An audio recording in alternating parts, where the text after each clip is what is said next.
What's going on, everyone? Tyler here from Rectify Gaming, and we are going to review and unbox the Sony INZONE H9 II gaming headset for PC and PS5, and apparently for mobile devices. Let's go check it out. All right, so here is the INZONE H9 II headset. Like I said, it's for PC, PS5, and mobile, but there is a rumor that it works on Xbox, and I'm going to try that out and let you guys know.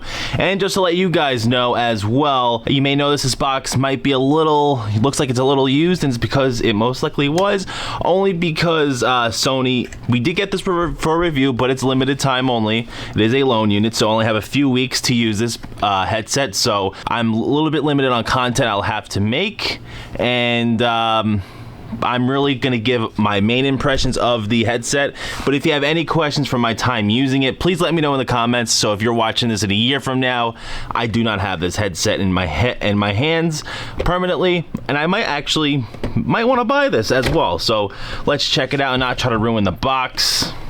All right, we're back. Sorry about that. I just had to cut through myself opening that. It was a little bit tricky, that box.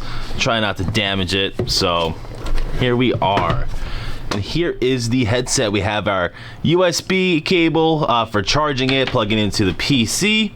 And we have the auxiliary cable that you can plug into controllers like the DualSense or anything like that.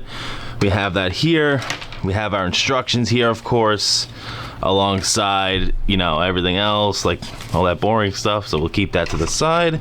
We also have a little case that you can, I guess, travel with all the accessories that come with the headset if you wanted to. Luckily, I will not be traveling at all. It's staying place on my PC setup here, and my console setup will be using it for a couple different things. Sony does have really good headsets. If you haven't caught it already, I did our review and unboxing of the E9 gaming monitors. I actually had technical difficulties doing my review on the other INZONE items, so I do apologize about that, but this video I will be providing all of my thoughts.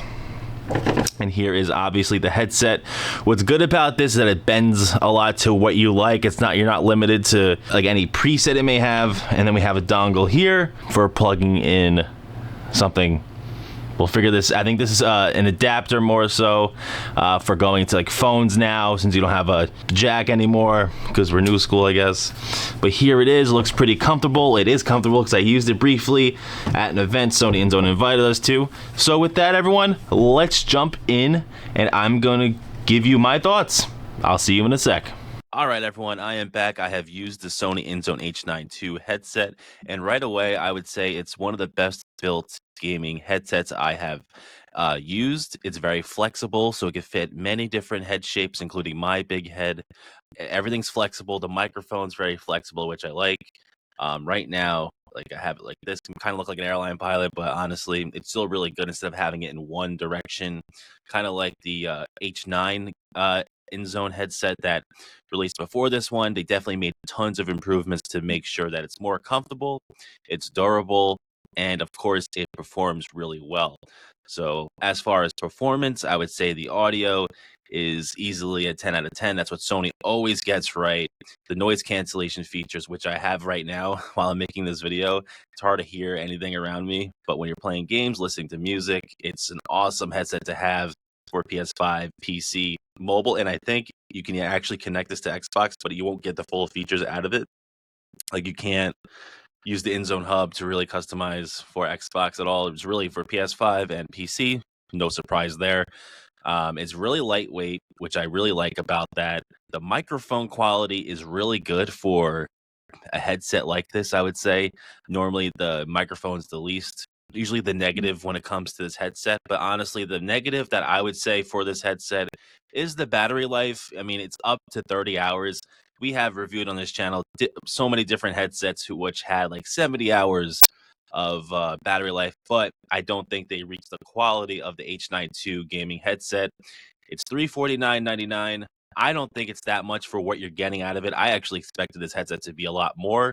It is on the higher tier, but it's going to last you a while. You're going to get the best performance, and you'll get an advantage over your enemies in games like Fortnite, Apex, and so on. I really think this really provides an advantage as far as footsteps they can hear from far away. Would I recommend you purchase it? For sure, if you're in the mood to upgrade your, I guess, your gaming setup with a new headset or something like that, I would say this is one to consider. The price is high. Sometimes these do go on sale. I know the H9 is it's $300, which is not a big price difference there. But if you're gonna choose between them, to go with the H9 too, it's extra $50. Why not, right? But yeah, no, I don't have too much to say about it.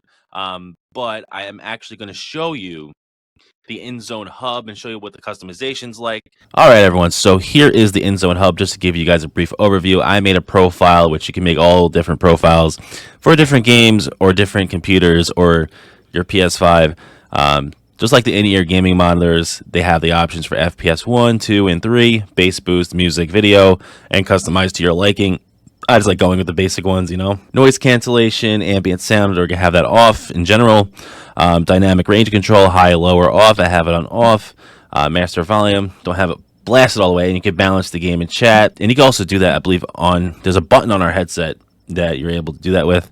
One issue I've noticed lately using the INZONE H9 II is that it could be just a user error on my part, something loose, but I have that transmitter. It's USB-C. You plug it into your computer. There's also like a USB-A to USB-C cable you can plug into your computer, and a 3.5 millimeter wire to put into like a DualSense controller. Sometimes this headset will randomly disconnect. It's fully charged and everything like that, but it will randomly disconnect, and then this will disappear or something like that. It's really weird. A lot of disconnecting and reconnecting. It could be something on my end. Just want to make that aware. I try to mess around with it a little bit. And it's fully charged, so I don't know. One other thing about the INZONE H9 II is that if you're in a pinch, it's dead.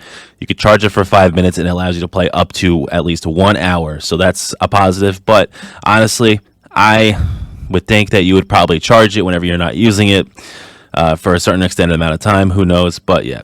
So here are some of the options here you could do. And you have the sound field personalization that Sony does, where it kind of captures pictures of your ear to really really make the device more personal to you. And here's some general settings. Bluetooth, this might be the issue here that I was having, but I probably left that on or something like that. But yeah, here are some good automatic power off. So that's what would be the issue there. So it could be 3 hours, 5 minutes, and so on. I think I actually changed that a little bit there, so you can turn that off and things like that. It's pretty simple software, nothing too crazy. There's no RGB settings at all. But other than that, guys, I hope you guys enjoyed the video. If you have any questions for the INZONE H9 II gaming headset, let us know in the comments. Hit that like button, and please subscribe to Rectify Gaming, and I will see you guys next time.